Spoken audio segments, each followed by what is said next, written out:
नमस्कार। मैं डॉक्टर शुखाराम, सहायक आचार्य इतिहास, राजकीय डूंगर महाविद्यालय बीकानेर। आज का हमारा टॉपिक है कुतुबुद्दीन ऐबक। कुतुबुद्दीन ऐबक गोरी का एक सिपह सालार, गोरी का एक गवर्नर, गोरी का एक दास या गोरी का एक उत्तराधिकारी हम कह सकते हैं, भारतीय प्रांतों पर था, जिसने 1206 से लेकर के 1210 ईस्वी तक गोरी के भारतीय प्रांतों पर शासन किया और भारत में एक नए तुर्की राज्य की नींव डाली, जिसको हम दिल्ली सल्तनत के नाम से जानते हैं। इस प्रकार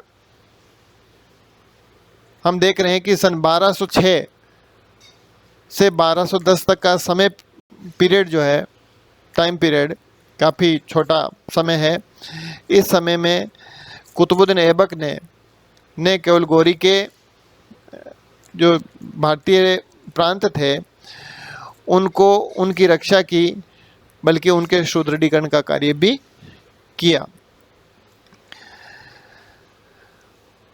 हम देखते हैं कि 1206 में मोहम्मद गोरी की मृत्यु हो गई और मृत्यु के पश्चात उसका राज्य 3 भागों में बंट गया और इन 3 भागों में एक भाग पर ताजुद्दीन यल्दौज जो गजनी का स्वतंत्र शासक बन बैठा था, दूसरा भाग सिंध और मुल्तान का क्षेत्र था जिस पर नसीरुद्दीन कुबाचा का शासन था, और तीसरा हिंदुस्तान का स्वतंत्र शासक जिसको हम कुतुबुद्दीन ऐबक कहते हैं। तो इस कुतुबुद्दीन ऐबक के बारे में हम आज चर्चा करेंगे। क्योंकि गोरी के कोई पुत्र नहीं था, अतः उसके दास ही उसके उत्तराधिकारी थे, और चूंकि कुतुबुद्दीन ऐबक एक सुयोग्य दास था, इसलिए गोरी के पश्चात उसको भारत के गोरी के प्रांतों पर शासन का एक अधिकार मिल गया। इसलिए हम देख रहे हैं कि पहले तुर्की शासन या तुर्की सत्ता की स्थापना करने वाला व्यक्ति जो था वो एक दास था। इसलिए हम प्रारंभिक तुर्की सुल्तानों को दास वंश के नाम से भी जानते हैं। इसमें कुतुबुद्दीन ऐबक जो कि कुतुबी वंश से था, इल्तुतमिश जो शमशी वंश से संबंध रखता था, और बलबन जो कि बलबनी वंश राजवंश से संबंध रखता था। इन 3 सुल्तानों ने लगातार, तीनों सुल्तानों ने एक के बाद एक अपने सत्ता की स्थापना की, सत्ता को संभाला, और ये तीनों चूंकि दास थे, इसलिए सन 1206 से लेकर के 1290 ईस्वी तक के दिल्ली सल्तनत के सुल्तान गुलाम वंश के नाम से जाने जाते हैं।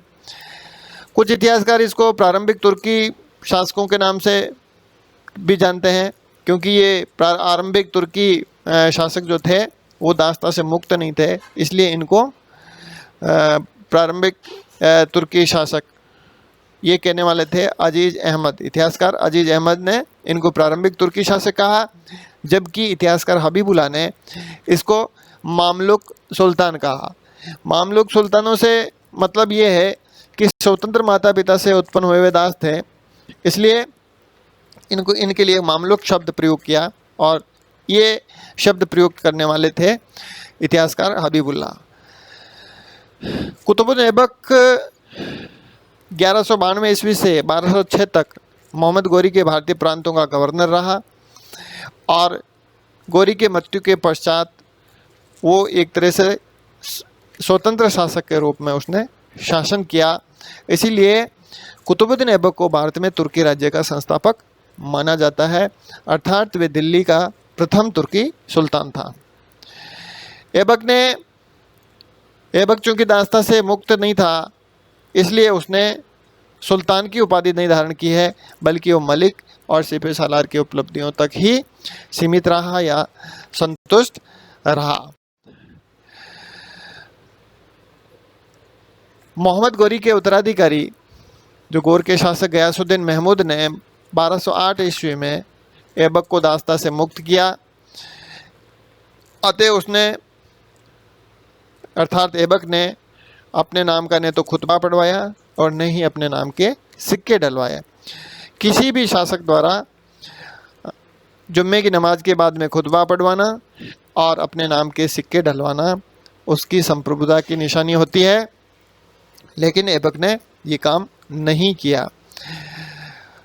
कुतुबुद्दीन ऐबक के दरबार में दो विद्वान या दो इतिहासकार हम कह सकते हैं रहते थे, उनको संरक्षण प्राप्त था, जिसमें पहले थे हसन निजामी और दूसरे थे फ़क्र मुदब्बिर। दोनों ही फ़ारसी के महान विद्वान थे।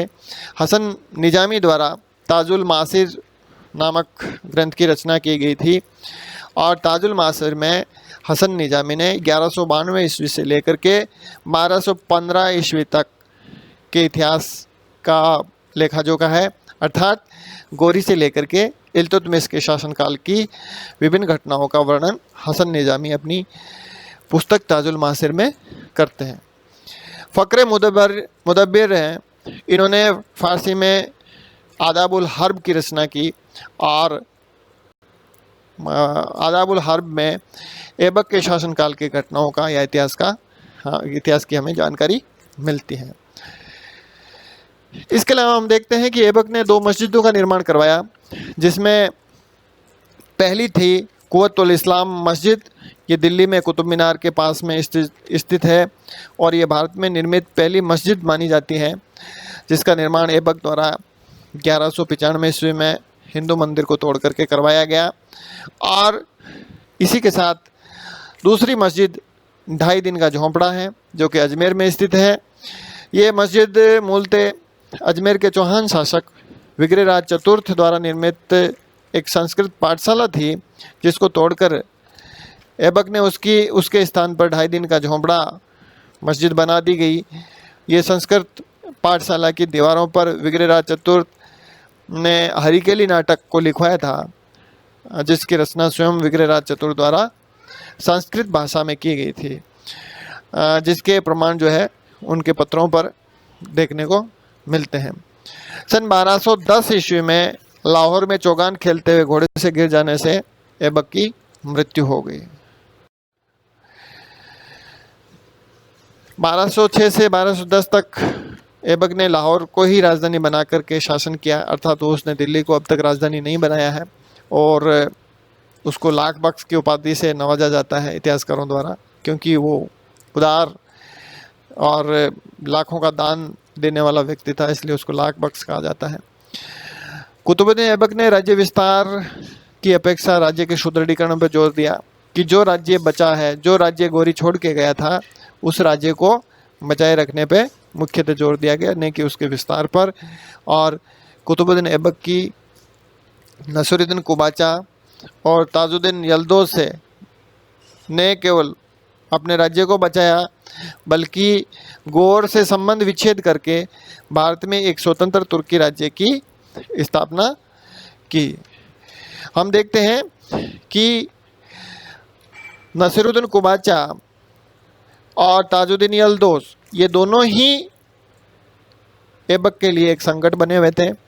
कुतुबुद्दीन ऐबक ने प्रयास किया कि इनके साथ मधुर संबंध बनाए जाए, इसलिए उसने वैवाहिक संबंध भी स्थापित किए। अपनी बहन का विवाह उसने नसीरुद्दीन कुबाचा के साथ किया और यल्दौज की लड़की से उसने स्वयं विवाह किया, लेकिन फिर भी यल्दौज ने पंजाब पर आक्रमण कर दिया, अर्थात इन दोनों के द्वारा लगातार ऐबक पर एक संकट बना रहा उसके राज्य को बचाने के लिए।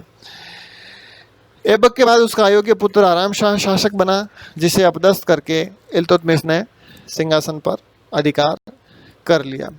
तो इस प्रकार हम देखते हैं कि ऐबक द्वारा एक छोटे से अपने शासनकाल में न केवल गोरी के भारतीय राज्य को बचाए रखा, बल्कि एक नए तुर्की राज्य की भारत में नींव डाली, जिसको हम दिल्ली सल्तनत के नाम से जानते हैं।